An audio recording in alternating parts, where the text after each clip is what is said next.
Hey, welcome to Socialism for All. This file is being recorded for the June 2023 edition of Socialism for All, and it's an audiobook of Theory and Practice of the Revolution by Enver Hoxha from 1977. If you like this video, please click like and subscribe, and consider supporting on Patreon at patreon.com/socialismforall. There's a link to Patreon in the video description. So this piece was published July 7, 1977. It was first published in S4A Intro, translated from German by Arne Rievan, HTML markup by Mike B., and it's found online at the Marxists Internet Archive, marxists.org. Thanks as usual to MIA for hosting this and thousands of other free Marxist texts. So we begin with a preface here. This was a lengthy editorial published on July 7, 1977. In S4A Intro, the official organ of the ruling Albanian Party of Labor, expressing indirect criticism of the basic policy orientation of China. Entitled The Theory and Practice of Revolution, the editorial, written by Enver Hoxha in third person but not signed, implied, without mentioning China by name, strong criticism of the Maoist thesis of the division of the world into three groups of countries: superpowers, developed countries, and developing or third world countries, and furthermore castigated China's policy of seeking allies in its struggle against the world influence of the Soviet Union as being a deviation from the Marxist-Leninist doctrine of the class struggle. At the 7th Party Congress of the Party of Labor of Albania, Comrade Enver Hoxha stated during the analysis of the current international situation and the occurring revolutionary processes, quote, "The world is in a phase where the cause of the revolution and the national liberation of the peoples is not only an ideal and a perspective, but as well a problem which has to be solved," unquote. This thesis of principal importance is based on the Leninist analysis of imperialism, on the identification of the nature of the present historic epoch provided by Lenin. It's inspired by the historic mission of the proletariat to liberate itself and the whole of humanity from every kind of exploitation and oppression of humans by humans from the capitalist system. This thesis is based on a correct Marxist-Leninist analysis of the great contradictions of our time. The thesis of the 7th Party Congress of the PLA is a reaffirmation of the Marxist-Leninist strategy of the revolution under the current circumstances. Section 1. In his brilliant works about imperialism, V.I. Lenin arrived at the conclusion that imperialism is a perishing and dying capitalism, the last stadium of capitalism, and the eve of the social revolution of the proletariat. In the analysis of the specific characteristics of imperialism, he wrote, quote, "All this makes the state of development of capitalism which has been reached up to now into the era of the proletarian socialist revolution. This era has begun. Part of this agenda of the present epoch is the multilateral immediate preparation of the proletariat for the conquest of political power, in order to effect those economic and political measures which form the core of the socialist revolution," unquote. In defining the present epoch, Lenin based himself on class criteria. He emphasized that it is important to consider, quote, "which class stands in the center of this or that epoch and defines its essential content, the main direction of its development, the most important characteristics of the historic situation in the specific epoch, etc., unquote. Defining the fundamental content of the new historic epoch as the epoch of imperialism and proletarian revolutions, Lenin remained consistently loyal to the teachings of Marx about the historic mission of the proletariat as the new social force which will carry out the revolutionary overthrow of the capitalist society of oppression and exploitation and build the new society, the classless communist society. The Communist Manifesto by Marx and Engels and their appeal, "Proletarians of all countries unite," was published in order to announce that the basic contradiction of human society was now the basic contradiction between labor and capital, and that the proletariat was chosen to solve this contradiction through revolution.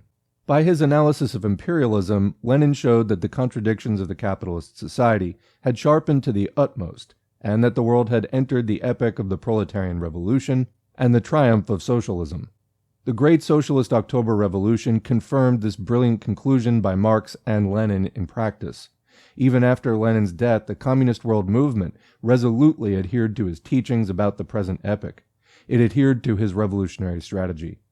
The triumph of the socialist revolution in several further countries proved that the Leninist thesis of the present epoch as epoch of transition from capitalism to socialism mirrors the basic laws of the development of today's human society. The downfall of the colonial system, the achievement of political independence by the overwhelming majority of the countries of Asia, Africa, and more are a further affirmation of the Leninist theory of our epoch and the revolution. The fact that the teachings of Marxism-Leninism and the revolution were betrayed in the Soviet Union and a number of former socialist countries does not alter the Leninist thesis on the character of the present epoch in the least, because this is nothing but a turn and twist on the way to the inevitable victory of socialism over capitalism on the global scale. The Albanian Party of Labor has always consistently upheld these Marxist-Leninist conclusions. Comrade Enver Hoxha said, quote, "On a daily basis, the main features of our epoch are sharpened and appear more and more clearly as the epoch of transition from capitalism to socialism, the struggle of two opposed social systems, as the epoch of the proletarian and national liberation revolutions, the downfall of imperialism and the liquidation of the colonial system, as the epoch of the triumph of socialism and communism on a global scale." Quoting from Hoxha's report to the Fifth Party Congress of the PLA. The Marxist-Leninists always based the definition of the present epoch and the revolutionary strategy on the analysis of the great social contradictions which characterize this epoch. Which contradictions are these? After the triumph of the socialist revolution in Russia, Lenin and Stalin were speaking about four contradictions. 1. The contradiction between the two opposed systems, the socialist and the capitalist system. 2. The contradiction between capital and labor in the capitalist countries. 3. The contradiction between the oppressed peoples and nations on the one hand, and imperialism on the other hand. 4. The contradiction between the imperialist powers. Exactly these contradictions build the objective foundation of the development of today's revolutionary movement, which in their collectivity form the great process of the world revolution in our epoch. The complete current situation worldwide proves that since Lenin's times, the contradictions have neither been moderated nor disappeared, but on the contrary have been further sharpened, and have come to the surface like never before. Therefore, the knowledge and acknowledgement of these contradictions is the basis for defining a correct revolutionary strategy. The denial of these contradictions, concealing them, ignoring one or another of these contradictions, distorting their true meaning, like the revisionists and the various opportunists do, leads to confusion and disorder within the revolutionary movement, and serves as foundation to construct and preach a distorted, pseudo-revolutionary strategy and tactic. Section 2.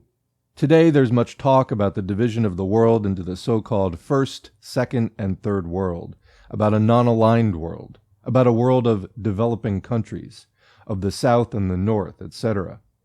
Comment, I might add, the East and the West as well, if I hear that one more time. Each advocate of these divisions portrays his theory as the most correct strategy, which allegedly matches the real circumstances and the current international situation.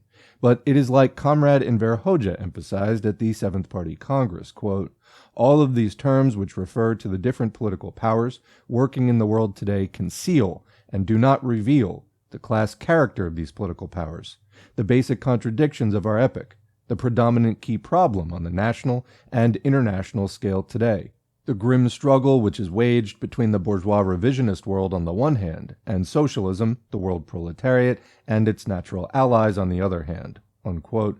It's from Hoxha's report to the Seventh Party Congress of the PLA.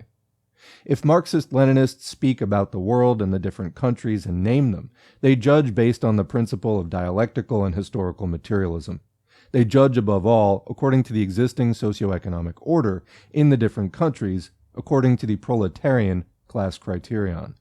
Exactly from this point of view, V.I. Lenin wrote in the year 1921, so when only one socialist country, Soviet Russia, was existing in the world, quote, "Today there are two worlds in the world. The old, capitalism, which has come to a dead end and will never back down, and the new growing world, which is yet very weak, but which will become strong and big because it is invincible." Unquote.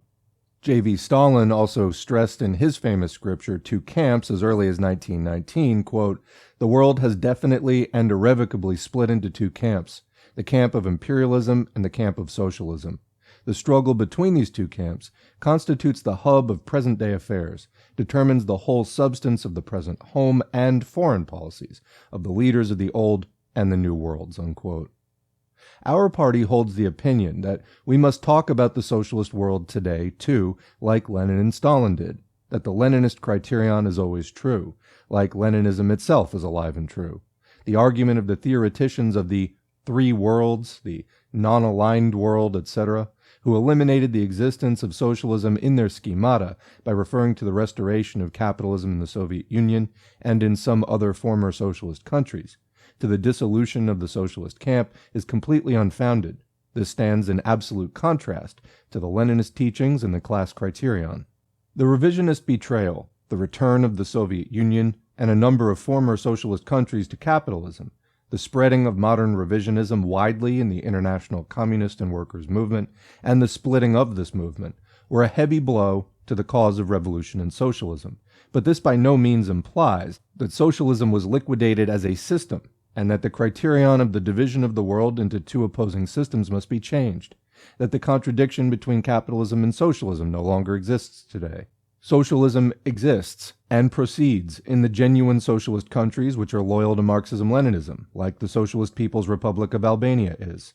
The socialist system, which opposes itself to the capitalist system, exists objectively, just like the contradiction and the struggle for life and death between it and capitalism exists. By ignoring socialism as a social system, the so-called theory of three worlds ignores the greatest historic victory of the international proletariat, ignores the fundamental contradiction of the time, the contradiction between socialism and capitalism. It is clear that such a theory, which ignores socialism, is anti-Leninist. It leads to the weakening of the dictatorship of the proletariat in the countries where socialism is being built, while calling on the world proletariat not to fight, not to rise in socialist revolution. And this is not surprising. The renunciation of the proletarian class criteria in the evaluation of the situation leads to conclusions which are contrary to the interests of the revolution and the proletariat. As the great and consistent Marxist that he was, Lenin frequently analyzed the capitalist world and the balance of power within it in his works. He did this, however, in the service of the revolution, in order to determine the tasks which lay ahead of the proletariat, the tasks of the communist parties, the tasks of the first socialist state, guiding the proletariat towards the world revolution, and in order to show who were the real allies of this revolution and who were its enemies. Lenin gives us an excellent example in this regard in his theses and reports at the Second Congress of the Communist International in the year 1920. Quote, "Now we have to prove, by the practice of the revolutionary parties," emphasized Lenin, "that they have enough consciousness, organization, contact with the exploited masses, determination, and the ability to exploit this crisis for a victorious revolution. We came together at this Congress of the Communist International mainly in order to prepare such evidence." Unquote. The so-called theory of the three worlds, however, does not pose a single task for the revolution. On the contrary, it, quote, "forgets to do so." In the schemata of the three worlds, the basic contradiction between the proletariat and the bourgeoisie does not exist. What is also striking about this division of the world is the non-class view of what it calls third world, the disregarding of classes and class struggle, the global treatment of countries which this theory counts to the world, the regimes which rule there, and the different political powers which exist there. This way conceals the contradiction between the oppressed peoples and the reactionary and pro-imperialist powers in their countries. It is common knowledge that a fierce struggle of the freedom-loving peoples for freedom, independence, and national sovereignty is led against the old and new colonialism in the countries exploited by imperialism, countries of Asia, Africa, and Latin America. This is a just revolutionary and liberation struggle which enjoys the unreserved support of the Marxist-Leninists, the genuine socialist countries, the world proletariat, and all progressive forces. This struggle is and inevitably has to be directed against multiple enemies. 1. Against the imperialist exploiters, first and foremost against the two superpowers as the greatest exploiters and world police, the most dangerous enemies of all peoples of the world. 2. Against the national reactionary bourgeoisie, which is connected by thousands of strings with the foreign imperialism, with this or that superpower, with the international monopolies, and which is the enemy of freedom and national independence. 3. Against the strong remains of feudalism, upon which the foreign imperialists base themselves, and which allies itself with the reactionary bourgeoisie against the people's revolution. 4. against the reactionary and fascist regimes, the agents and defenders of the rule of these three enemies. Therefore, it is absurd to claim one only had to struggle against external enemies without at the same time fighting and challenging the inner enemies, the allies and accomplices of imperialism, all those factors which hinder the struggle. Until now, there was never a liberation struggle. There was never a national democratic and anti-imperialist revolution which did not have inner enemies, reactionaries and traitors, bought and anti-national elements. One cannot, like the so-called theory of the three worlds does, equate all strata of the bourgeoisie without any exception, including the comprador bourgeoisie, with anti-imperialist forces, with the foundation and the factors which further the struggle against imperialism. To follow this theory means to distract the revolutionary movement from the right way, to desert the revolution halfway, to separate it from the proletarian revolutions in the other countries, to drive the struggles of the peoples and the proletariat of these countries into an anti-Marxist and revisionist path. Marxism-Leninism teaches that the national question always has to be examined subject to the question of the revolution.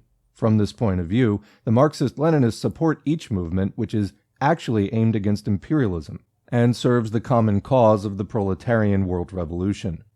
Quote, "We as communists," emphasized Lenin, "have to and will only support the bourgeois liberation movements in the colonial countries when these movements are really revolutionary, when their representatives do not prevent us from educating and organizing the peasantry and the broad masses of the exploited in the revolutionary spirit.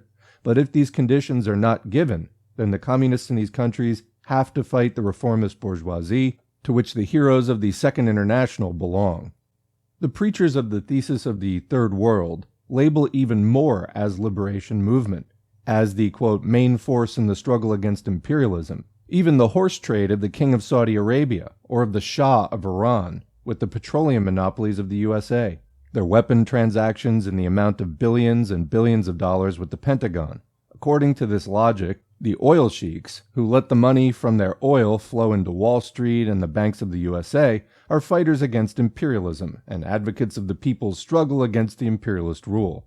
So this means that the U.S. imperialists, who sell their weapons to the reactionary and oppressive regimes of these sheiks, give these weapons to the, quote, "patriotic forces who struggle to drive the imperialists away from the golden sands of Arabia and Persia." The facts prove that today, too, the anti-imperialist and democratic liberating revolution can only be consistent and brought to an end if it is led by the proletariat with its party at the spearhead, in alliance with the broad masses and the peasantry, and the other anti-imperialist and patriotic forces. Already in 1905, Lenin demonstrated in his book Two Tactics in detail that under the conditions of imperialism, the characteristic of the bourgeois democratic revolution consists in the fact that the force which is most interested in furthering the revolution is not the bourgeoisie, which is inconsistent and tends to ally itself with the feudal reactionary forces against the revolutionary impetus of the masses, but the proletariat, which views the bourgeois democratic revolution as an interim stage of the transition to the socialist revolution. The same applies for the current national liberation movements. J.V. Stalin emphasized that after the October Revolution, quote, "the era of liberating revolutions in the colonies, the era of the awakening of the proletariat in those countries, the era of its hegemony has begun," unquote. These Leninist teachings achieve a special value and a special meaning under the current given conditions. Today, the two tendencies which Lenin pointed out have deepened and operate with great force in the world.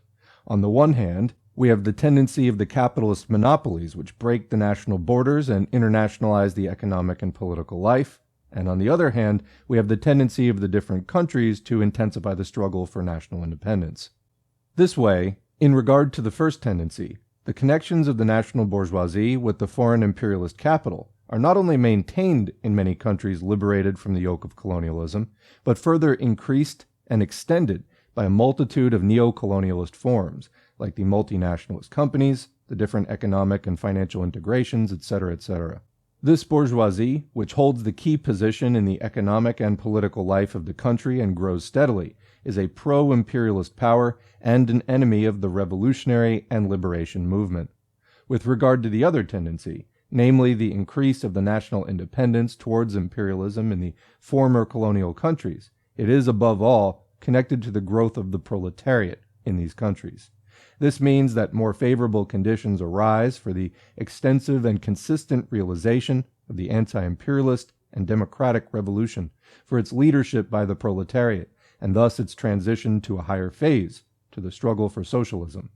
The Marxist-Leninists do not confuse the burning efforts and wishes of the peoples and the proletariat of the countries of the so-called Third World for liberation, revolution, and socialism with the aims and the policies of the comprador and oppressive bourgeoisie of these countries. They know that there are sound progressive currents in the countries of Asia, Africa, and Latin America within the peoples who will further their revolutionary struggle, determined until victory. But speaking about the so-called Third World as a main force against imperialism and as main force of the revolution, like the followers of the theory of the three worlds do without making any difference between the genuine anti-imperialist and revolutionary forces and the ruling pro-imperialist, reactionary, and fascist forces in a number of developing countries, means to openly abandon the teachings of Marxism-Leninism and to preach typical opportunistic views which cause confusion and disorder among the revolutionary forces. Basically, the peoples of these countries, according to the theory of the three worlds, are not allowed to fight, let's say, the bloodthirsty fascist dictatorships of Guaido in Brazil, and Pinochet in Chile, Suharto in Indonesia, the Shah of Iran, and the King of Jordania, etc., because they all belong to the, quote, revolutionary driving force, which turns the wheel of world history. On the contrary, according to this theory, the peoples and revolutionaries had to ally with the reactionary forces and regimes in the Third World and support them. In other words, abandon the revolution. U.S. imperialism, the other capitalist states, and Soviet social imperialism have bound the ruling classes of the countries of the so-called Third World to themselves with thousands of strings. Of course, these classes, which are dependent on the foreign monopolies and want to prolong their reign over the broad mass of the people, try to create the impression that they have formed a democratic bloc of independent states with the aim to put pressure upon U.S. imperialism and the Soviet social imperialists, and thus allegedly prevent interference in the interior affairs of their states. Lenin pointed out towards the communist parties the necessity, quote, to constantly expose and denounce every fraud the imperialist powers systematically commit by allegedly creating politically independent states, which are in fact dependent on them economically, financially, and in questions of military to the broadest mass of working people of all countries, but especially of the backward countries, unquote. The Party of Labor of Albania loyally adheres to these immortal teachings of Lenin. Quote, in the evaluation of the policies of the different governments and states, Comrade Enver Hoxha emphasized at the 7th Party Congress of the PLA, the Marxists also base themselves on the standpoint of class, on the attitude which these governments and these countries display towards imperialism and socialism, towards their own people, and the reaction. Based on these teachings, the revolutionary movement and the proletariat build their strategy and tactic, find their true allies in the struggle against imperialism, the bourgeoisie, and the reaction, and unite with them.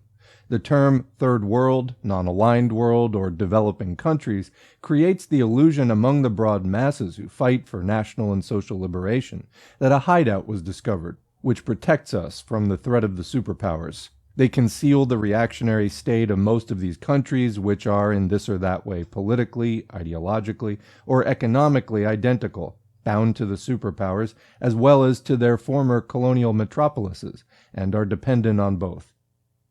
The modern theories about the so-called Third World, the so-called non-aligned world, etc., aim at damning the revolution and defending capitalism, which is not to be hindered while exercising its hegemony, but is to practice a few more acceptable forms of ruling the peoples. The so-called Third World and the non-aligned world are as like as two peas in a pot, irrespective of their different names. They let themselves be guided by the same policy and ideology. One group entwines itself with the other so that it's difficult to spot which countries belong to the Third World and what differs them from the non-aligned, and which states belong to the non-aligned and what differs them from the states of the Third World. There are efforts to create yet another group, namely of the so-called developing countries, where the countries of the Third World, as well as the non-aligned, are lumped together. The authors of this theory conceal the class contradictions as well, preach the given status quo in order not to hurt imperialism, social imperialism, and the other imperialist powers by any means, provided that they hand out alms for the construction of the economy of these, quote, developing countries.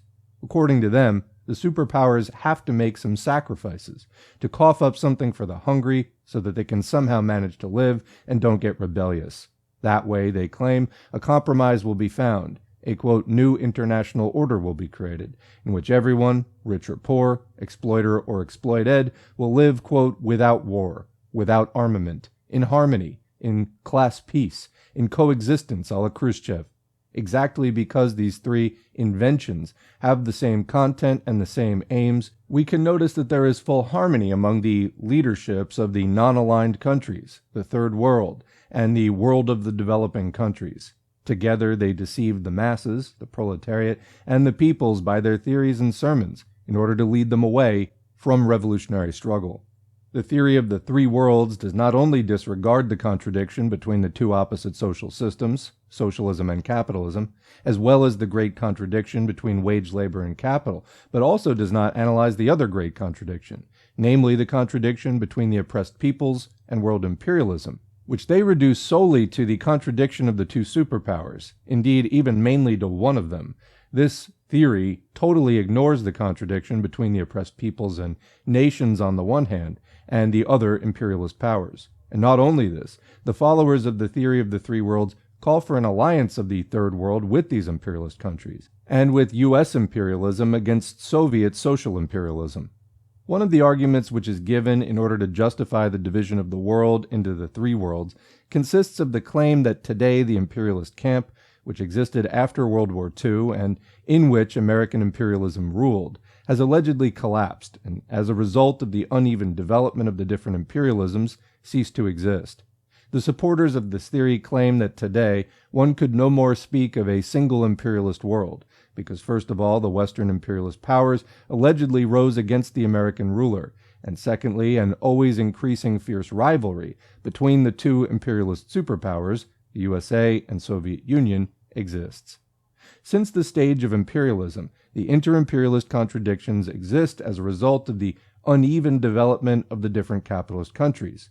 They exist, deepen continuously, and, depending on the circumstances and conditions, inter-imperialist alliances, blocs, and groups form and dissolve again. This is the ABC of Marxism-Leninism. Lenin proved in detail that this typical characteristic of imperialism, which gives testimony of imperialism as the last stage of capitalism, approaching decay more and more every day, is an objective law.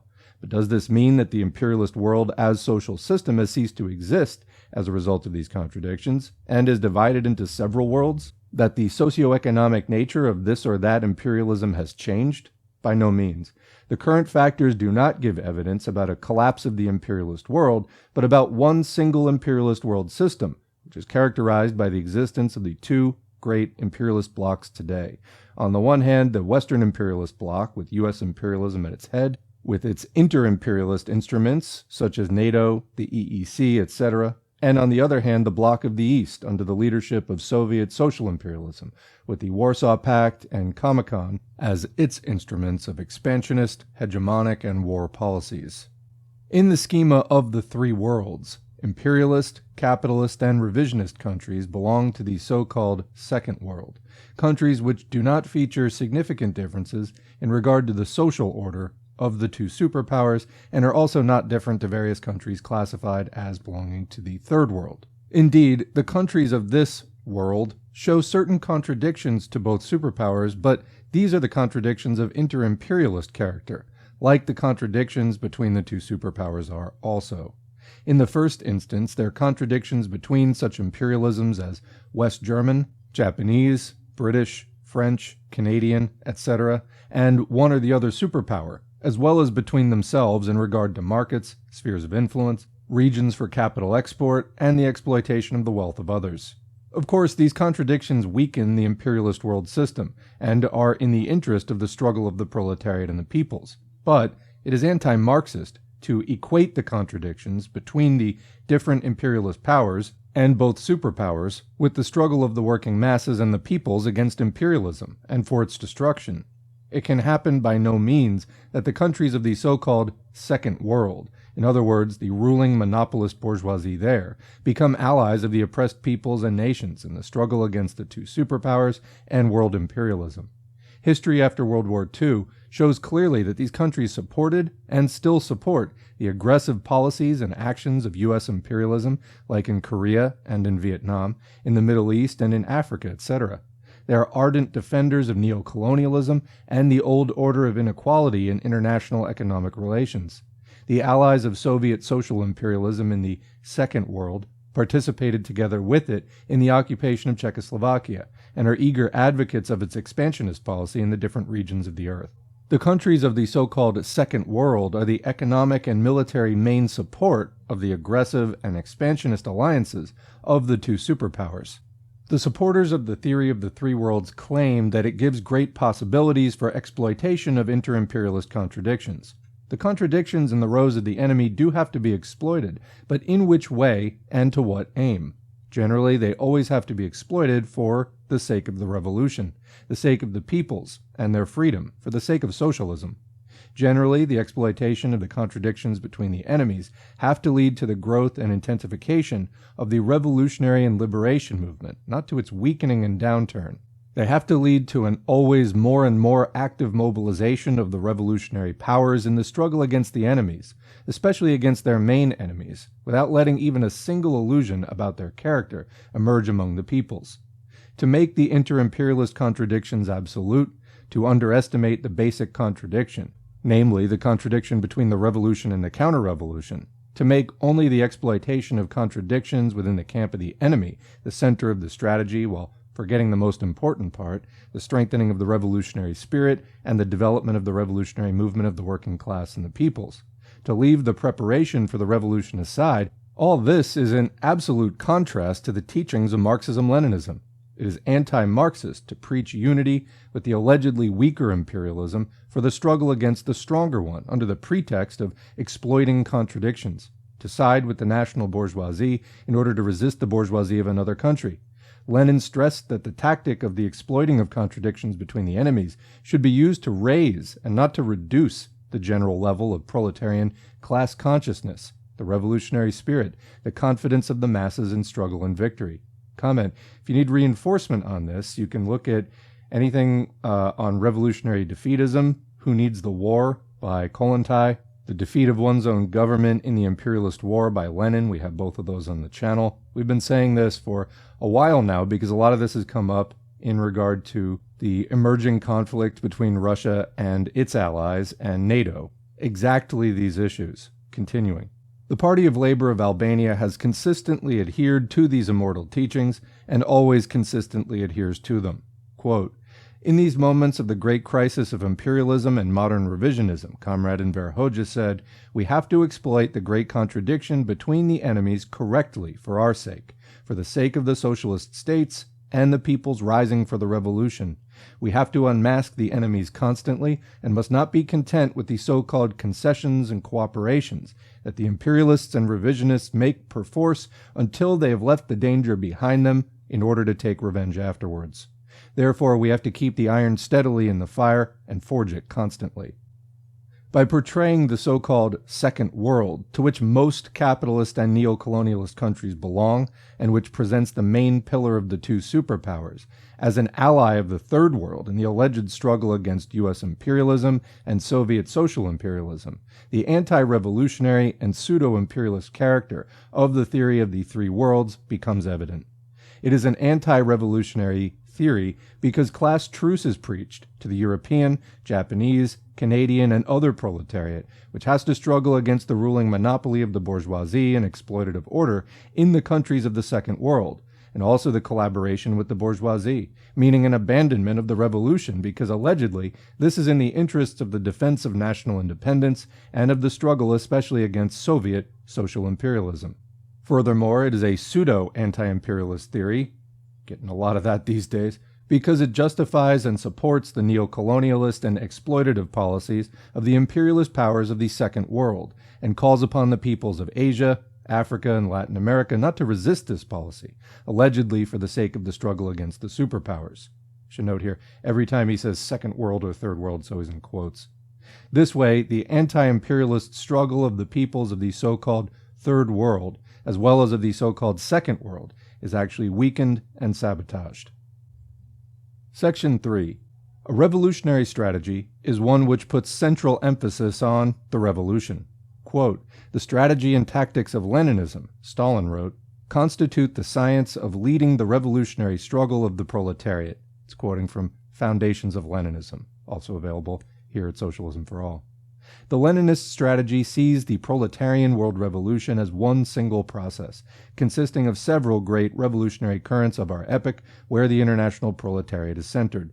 This revolutionary process takes place continuously in countries which are treading the way of genuine socialism as irreconcilable and fierce struggle between the two ways, the socialist and the capitalist way, for the achievement of the complete and final victory of the first over the second, in order to avert the danger of retrogression by counter-revolutionary violence and imperialist aggression, or by the bourgeois revisionist peaceful degeneration once and for all. The revolutionaries and peoples of the whole world follow this struggle with lively interest and view it as a vital issue for the sake of the revolution and of socialism on a global scale. They give the socialist countries their whole support and backing against every assault of imperialism at these countries, because in the socialist countries they see a strong basis and a mighty center of the revolution. They see the practical realization of the ideals for which they fight themselves. Lenin's ideas about the necessity and primary importance of help and support from the part of the international proletariat for the country in which the socialist revolution was victorious are immortal. However, this requires at all times that it is a truly socialist country, which applies the revolutionary teachings of Marxism-Leninism with utmost strictness, and which consistently holds on to proletarian internationalism. In the case that it transforms into a capitalist country and only keeps a fake socialist, in quotes, mask, it must not be supported. The revolutionaries and peoples know that the success and struggle of the socialist countries hit and weaken imperialism, the bourgeoisie, and the international reaction, that they are an immediate help and aid for the revolutionary liberation struggle of the working class and the peoples. Lenin and Stalin always saw it as a revolutionary duty of the proletariat of a socialist country, not only to make every possible effort to develop socialism in their own country, but to wholeheartedly support the revolutionary liberation movement in other countries. Quote, "Lenin," Stalin wrote, "never regarded the Republic of Soviets as an end in itself. He always looked on it as an essential link for strengthening the revolutionary movement in the countries of the West and the East, an essential link for facilitating the victory of the working people of the whole world over capitalism. Lenin knew that this was the only right conception, both from the international standpoint and from the standpoint of preserving the Republic of Soviets itself." That's quoting from On the Death of Lenin. Exactly because of this, a genuine socialist country cannot integrate itself into such groupings as the so-called Third World, or the so-called non-aligned countries, where all class boundaries are blurred, and which solely serve the goal of diverting the peoples from the path of struggle against imperialism and from the revolution. True and reliable allies of the socialist countries can only be the revolutionary, freedom-loving, and progressive forces, the revolutionary movement of the working class, and the anti-imperialist movement of oppressed peoples and nations. To preach the division into three worlds, to ignore the fundamental contradictions of our epoch, to call for an alliance of the proletariat with the monopoly bourgeoisie and of the oppressed peoples with the imperialist powers of the so-called Second World, is neither for the betterment of the international proletariat, nor of the peoples, nor of the socialist countries. It is anti-Leninist. Stalin stressed, quote, "I cannot imagine that there will ever be a case when the interests of our Soviet Republic demand deviations to the right from our brother parties. I cannot imagine that the interests of our Republic, which is the basis of the revolutionary proletarian movement of the whole world, would ever demand not a maximum of revolutionary verve and political activity of the Western workers, but a decrease of this activity, hindering the revolutionary impetus," unquote.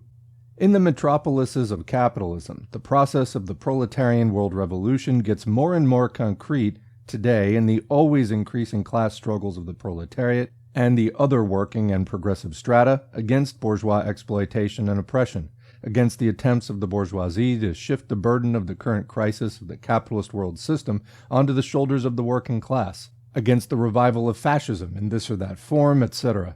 Among the working class, with the proletariat at its head, the conviction becomes accepted, and will become more accepted each day, that the only way out of the crises and other evils of capitalism, the bourgeois exploitation, the fascist violence, and the imperialist wars, is the socialist revolution and the establishment of the dictatorship of the proletariat. Life and the facts prove that neither the bourgeoisie, nor their declared or disguised lackeys, from the social democrats to the modern revisionists, are able to hold up the surging wave of the revolutionary struggle of the masses. Quote, "The present struggle of the world proletariat," Comrade Enver Hoxha stressed at the 7th Party Congress of the PLA, proves again the basic thesis of Marxism-Leninism, that the working class and its revolutionary struggle in the bourgeois and revisionist world can be suppressed neither by violence nor by demagogy. The objective conditions for the revolution in the developed capitalist nations become more positive with every day. Today, in these countries, the proletarian revolution is a problem whose solution has to be faced. The Marxist-Leninist parties, which have taken up the banner of the revolution that the revisionists have betrayed and dropped, have rightfully readied themselves for the task and started seriously on the working of preparing the proletariat and its allies for the future revolutionary battles aimed at the downfall of bourgeois order. This revolutionary struggle, which attacks the capitalist and imperialist world order in its strongholds, has the full support of the true socialist countries, as well as the revolutionary and peace-loving peoples of the whole world, and must necessarily have them. Today, however, the modern revisionists, the advocates of the theory of the three worlds, and the theoreticians of non-alignment are making an effort by keeping silent about the revolution and its preparations, and by upholding the status quo of the capitalist social order. By trying to divert the attention of the proletariat from the revolution, the authors of the theory of the three worlds preach that nowadays the question of the defense of national independence, opposing the danger of aggression from the part of the superpowers, especially from Soviet social imperialism, which they consider to be as arch-enemy, has taken precedence. The question of defining who, at a given time, is considered to be the arch-enemy on an international scale is of great importance for the revolutionary movement. Our party, which takes into consideration the course of events and class analysis of the current situation, underlines that U.S. imperialism and Soviet social imperialism, both of them superpowers, are today, quote, "the biggest and the main enemies of the peoples, and as such, present the same kind of danger," quoting Hoxha report to the 7th Party Congress of the PLA. Soviet social imperialism is a brutal, aggressive, and expansionist imperialism, which practices an exceedingly colonialist and neo-colonialist policy, which is based on the power of capital and weapons. This new imperialism is struggling as a rival of U.S. imperialism in order to conquer strategic positions and to extend its clutches to all regions and continents. It excels as a fire extinguisher of the revolution and oppressor of the liberation struggle of the peoples. This does not mean in the least that the other enemy of the peoples of the whole world, namely U.S. imperialism, is less dangerous, although the supporters of the theory of the three worlds do say so. By disfiguring the truth and betraying the peoples, they claim that American imperialism is no longer a warmonger, that it is allegedly weakened, that it is in decline, and that it has turned into a frightened mouse. Comment, that one really didn't hold up so well, huh? Or in other words, that U.S. imperialism is gradually becoming more peaceful. Okay. That's a knee slapper. This goes so far that they justify even the American military presence in different countries like Germany, Belgium, Italy, or Japan, and label it as a factor of military defense. Such views are extremely dangerous to the freedom of the peoples and for the fate of the revolution. Such theses fuel illusions about the aggressive, hegemonistic, and expansionist nature of U.S. imperialism, as well as Soviet imperialism. The proletariat and the proletarian revolution face the task of overthrowing each single imperialism, and especially both imperialist superpowers. Because of its nature, each imperialism is always a furious enemy of the proletarian revolution, and therefore the classification of imperialisms into more or less dangerous kinds is false from the strategic viewpoint of world revolution. Comment, in other words, not doing lesser evilism here, because they are both furious enemies of the proletarian revolution. Continuing. Practice has confirmed that both superpowers are to the same degree and at the same level the archenemy of socialism, the liberty and independence of the nations, and it is the main force for the defense of the oppressive and exploitative systems, the immediate danger which threatens to pitch humanity into a third world war. The denial of the great truth, the underestimation of the danger of one or another superpower, or worse, the appeal to ally with one superpower against the other, bears disastrous consequences and great dangers for the future of the revolution and the freedom of the peoples. Of course, it happens and can happen that one or another country is oppressed and threatened by one of the superpowers directly, but this never ever means that the other superpower poses no danger for just this country, and even less that the other superpower has become an enemy of this country. The principle of the enemy of my enemy is my friend cannot be applied if it is a matter of the two imperialist superpowers, the USA and the Soviet Union. These two superpowers are fighting with all means against the revolution and against socialism. They undertake all possible efforts to sabotage the revolution and socialism and suffocate both in blood. The two superpowers are fighting in order to expand their rule and exploitation of different peoples and countries.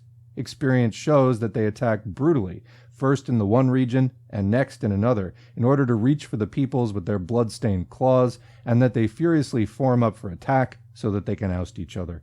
As soon as the people of one country succeeds at shaking off the rule of the one superpower, the other one immediately approaches. The Middle East and Africa fully confirm this. The other great current of the world revolution in our epoch is the national liberation struggle of the peoples, which is directed against imperialism, neocolonialism, and the colonial remains. The Marxist-Leninists and the world proletariat are solidly united with the national liberation struggles of the oppressed peoples and lend it all their support because they consider these struggles to be a very important and irreplaceable factor in the development of the revolutionary world process.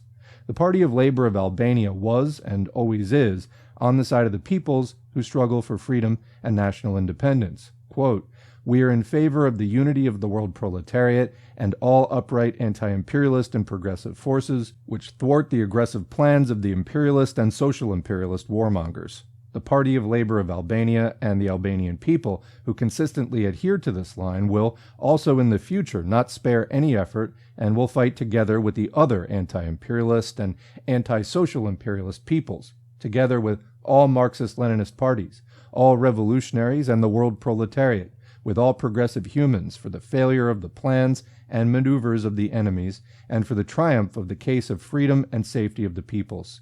Our country will always be on the side of all the peoples whose freedom and independence are threatened and whose rights are injured." Unquote. Comrade Enver Hoxha expressed this unshakable conviction in the name of the party and the Albanian state in the speech at the People's Assembly for the enactment of our new constitution. Quote, "Most peoples of the earth," he explained, "are making great efforts and they insistently resist the colonial laws and the neo-colonial reign, the old and new rules, practices, conventions, and one-sided treaties which have been put up by the bourgeoisie in order to keep up the exploitation of the peoples, the detested differences and discriminations in the international relations. The progressive peoples and the democratic states which cannot accept this state and struggle to achieve national sovereignty over their resources, which struggle to strengthen the political and economic independence, and to achieve equality in the international relations, have the full solidarity and support of the Albanian people and the Albanian state." Unquote. Since the time of Lenin, the Marxist-Leninists have always considered the national liberation struggle of the peoples and nations oppressed by imperialism as a strong ally and a great reserve of the world revolution of the proletariat. In the countries which have achieved political independence completely or partially, the revolution is in different stages of development, and it does not face the same tasks. Among them are countries which are directly facing the proletarian revolution, while in many others the tasks of the anti-imperialist national democratic revolution are in order. But the revolution is in any case an ally and a reserve of the proletarian world revolution, as long as it is also directed against the international bourgeoisie and imperialism. But does this mean that such a country has to stop at the national democratic phase, and that the revolutionaries must not speak about the socialist revolution, must not prepare it out of fear of skipping stages and leaving them out, and because somebody might call them Blanquists? Lenin already spoke about the necessity of the transformation of the bourgeois democratic revolution into the socialist revolution, at a time when the bourgeois democratic revolution was still only budding in these countries. Marx and Engels, while criticizing Blanquism, have called neither the revolution in 1848 nor the Paris Commune premature. Marxism-Leninism in no way mistakes the petty bourgeois impatience, which leads to skipping stages, with the necessity to perpetuate the revolution consistently. Lenin stresses that the revolution in the dependent and colonial countries has to be promoted. Since the time of Lenin, great changes have taken place in these countries, which have been foreseen by him in a brilliant way, and in which the Leninist thesis of the revolutionary world process finds its answer. The realization of the proletarian revolution is a universal law and the main trend of our epoch. Both must and will necessarily permeate all countries without exception, among them Indonesia and Chile, Brazil and Zaire, etc., regardless of the question by which stages the proletarian revolution will be accomplished. Disregarding this aim, preaching the preservation of the status quo, and theorizing about the necessity not to skip any stages, forgetting the fight against Suharto and Pinochet, Gaizo and Mobutu means being neither for the national liberation struggle nor for the national democratic revolution. The proletarian revolution must and will permeate Europe too. Whoever forgets this perspective, whoever doesn't prepare for this aim, but preaches instead that the revolution has shifted to Africa or Asia, and that the European proletariat has to ally itself with its, quote, reasonable and well-meaning bourgeoisie, under the pretext of defending national independence, is someone who takes an anti-Leninist stance, and who is not in favor of the defense of the mother country and for the nation's freedom. Whoever, quote, forgets that both the Warsaw Treaty and NATO have to be fought, and that both the Comecon and the EEC have to be rejected, is someone who allies himself with them and becomes their slave. Comment, anarcho-Bidenists and NAFO people take note. Not that you'd actually be 51 minutes into an Enver Hoxha audiobook, but just in case. Continuing. In the manifesto of the Communist Party, Marx and Engels wrote, "A specter is haunting Europe, the specter of communism. All the powers of old Europe have entered into a holy alliance to exorcise the specter." This statement by Marx and Engels is topical today, too. Both the temporary defeat which the revolution suffered because of the revisionist betrayal, and the economic potential and the military oppressive power which imperialism and social imperialism used to oppose the revolutionary movement and the ideas of communism, have not been able, and will never be able, either to change the course of history, and thus to bring the great power of Marxism-Leninism to its knees. Marxism-Leninism is the revolutionary ideology, which has penetrated deeply into the consciousness of the proletariat, and which has an ever-increasing influence on the broad masses of the people seeking liberation. The influence of this theory is so strong that even the bourgeois ideologists have always been forced to reckon with it, and they've never ceased trying to find ways and means to disfigure Marxism-Leninism and to undermine the revolution.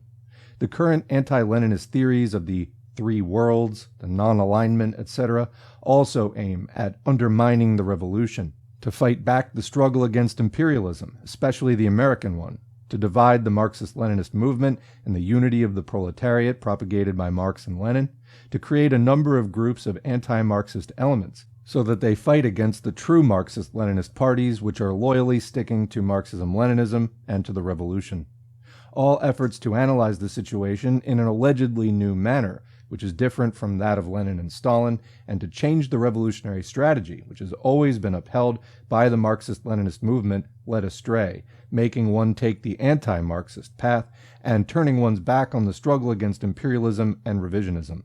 The loyalty towards Marxism-Leninism, towards the revolutionary strategy of the Marxist-Leninist communist movement, and the fight against all opportunist deviations which the modern revisionists of different colors propagate, as well as the revolutionary mobilization of the working class and the peoples against the bourgeoisie and imperialism, as well as the serious preparation for the revolution, are the only true way, indeed the only way, towards victory. And that is the end of the audiobook. So we covered some of the context for this in the preface. I don't have a ton of extra comments. We were just covering another Hoxha piece last week, in which Hoxha was criticizing generally the Communist Party of China, its foundations as not being firmly Marxist-Leninist, and his belief that that led them into difficulties in the 1970s, the late Cultural Revolution. We're continuing to read about that turn in Chinese history from the period where arguably they were building socialism more consistently. Then sometime in the late Cultural Revolution, things turned, and then by the end of the 1970s, capitalism was being restored in a big way. So this three worlds theory, this is mid-70s. It is attributed officially to Mao Zedong. However, Mao really never wrote about this or spoke about it publicly. Deng Xiaoping, in 1974, when Mao was still alive, did present a speech which contained elements of the three worlds theory at the UN. And then there was a big celebration and promotion of this theory. For example, in the People's Daily, there was the Chairman Mao's theory of the differentiation of the three worlds is a major contribution to Marxism-Leninism article, which is a multi-part thing. We're going to cover that and then also come back to Hoxha, sort of do a back and forth. For example, with Hoxha's Imperialism and the Revolution from the following year, 1978. So this is all part of and kind of the aftermath, or leading into the aftermath, of the Sino-Albanian split, where China and Albania, previously allies like in the late 50s and 60s, both could agree that the turn after Stalin in the USSR was revisionist. Then allied with each other for a time. Albania, a very small country. Obviously, China, a much larger, more populated country. That was an alliance that, by the accounts that I've read, was treated as very equal despite the different sizes of the countries. So, hats off there. But as it went on and Hoxha became very critical, China kind of dropped Albania. That said, I think Hoxha was not wrong in many ways. Hoxha wrote a lot of pieces criticizing other trends, movements, countries claiming to do socialism. Wrote against Tito in Yugoslavia. We have a piece already on the channel about that. Criticized some of the things like Che Guevara going around and teaching various forms of guerrilla warfare. He considered it adventurous, the way that Che was going about it. So we have a piece about that on the channel. He did a famous piece, Eurocommunism is anti-communism, criticizing some of the European communist parties. And again, I think that he is correct in a lot of these criticisms. Unfortunately, Albania in the end didn't fare better than any of the other projects. When things came down in the late 80s, early 90s, Albania was one of the casualties. Now, whether that is because despite all of this, there was hypocrisy and they were doing it a lot anyway themselves in Albania, or because, as was always said, even going back to the Russian Revolution, Lenin and Stalin, who is frequently criticized, I think, either without proper understanding or sometimes deliberately maligned, as this the socialism in one country concept. That actually wasn't like you can just have socialism in one country forever. Stalin also, like every other Marxist, held the view that revolution happens on a national scale because that's the way that things are politically organized, and that there's a period after whatever revolutionary conflict or strife there is where the victorious hopefully the proletarian state is victorious and gets set up, but the proletarian movement has to regroup, build up forces, stabilize before they can do anything else, and that movement can't just exist indefinitely within one country, but that it depends on support from the organized proletariat of the pre-revolutionary countries, the capitalist countries, as well as any other socialist countries that happen to exist. They have to work together, but that, eventually the rest of the world being capitalist or feudalist, otherwise counter-revolutionary, they're going to come after your socialist project eventually. No one has ever held that was, somebody probably has somewhere, but no major leader has held that you could just hold that position indefinitely. The world revolution, of course, needs to keep advancing. The further it advances, the more secure socialism becomes. Now, it is possible to hold out against those external enemies for some amount of time. But again, the odds get better the more of the world goes socialist, and that's totally understandable. Or at least, before a revolution happens, if the organized proletariat is able to restrain its, capitalist government from attacking the socialist countries and things like that.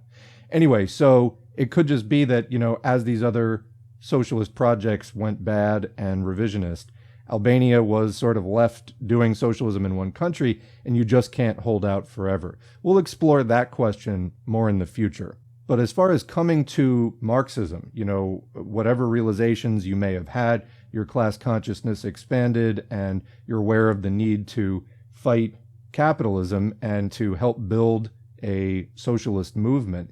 Coming to this now and trying to figure out what happened in the recent past. There were these social revolutions in the more distant past, and then they all seem to have fallen apart. Why? What are these different communist ideologies? What are their differences?